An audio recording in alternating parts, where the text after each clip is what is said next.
வணக்கம். TNOU Tamil Nadu open university result வந்திருந்தப்போ பார்த்தீங்கன்னா அந்த ரிசல்ட்டில் இன்டர்னல் மார்க் வந்து என்ட்ரி ஆகாமல், ஏன்னா அசைன்மெண்ட் வந்து சப்மிட் பண்ணலை அப்படின்ற மாதிரி ரீசனை சொல்லிட்டாங்க. ஆனால் அசைன்மெண்ட் சப்மிட் பண்ணியிருந்தாலுமே எங்களுக்கு வந்து ரிசீவ் ஆகலை, அதனால் ரீசப்மிட் பண்ண சொல்லி பார்த்தீங்கன்னா அந்த ரிசல்ட் பப்ளிஷ் பண்ண சமயத்தில் இன்னொரு டாக்குமெண்ட் மாதிரி பிடிஎஃப் ஃபார்மெட் அனுப்பி வச்சுருந்தாங்க. அது 7 பேஜில் அந்த ஃபார்மெட் இருந்துச்சு. அதில் பார்த்தீங்கன்னா யாரெல்லாம் அசைன்மெண்ட் வந்து ரீசப்மிட் பண்ணவே இல்லை, இப்போ வர அவங்களுடைய நேமு, என்ரோல்மெண்ட் நம்பரு, கோர்ஸ் கோடு எல்லாமே மென்ஷன் பண்ணியிருந்தாங்க. அதுக்கான டேட்டும் பார்த்தீங்கன்னா சொல்லியிருந்தாங்க மே 15 அன்னைக்கு தான் லாஸ்ட் டேட், அதுக்குள்ளே ரீசப்மிட் பண்ணிடுங்க அப்படின்ற மாதிரி சொல்லியிருந்தாங்க.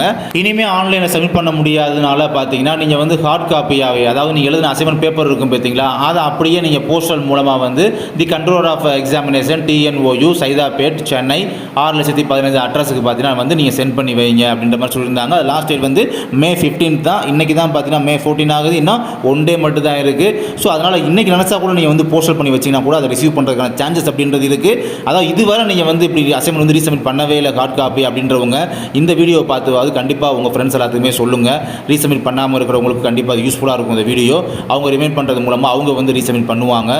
இன்றைக்கி நீங்கள் பண்ணால் கூட ஒரு 2 நாள் கழிச்சு டிலே ஆனால் கூட பார்த்தீங்கன்னா அவங்க அக்செப்ட் பண்ணி, அதாவது ஏற்றுக்கிறதுக்கான சான்சஸ் அப்படின்றது இருக்குது. ஓகேங்களா?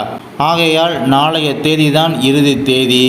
இந்த ஒரு இன்ஃபர்மேஷனான ஒரு வீடியோ வந்து உங்களுக்கு பிடிச்சிருக்கும் நம்புகிறேன். இந்த மாதிரி மோர் இன்ஃபர்மேஷனை தெரிஞ்சுக்கிறதுக்கு நம்ம சேனலோடு தொடர்ந்து இணைந்திருங்கள். நன்றி.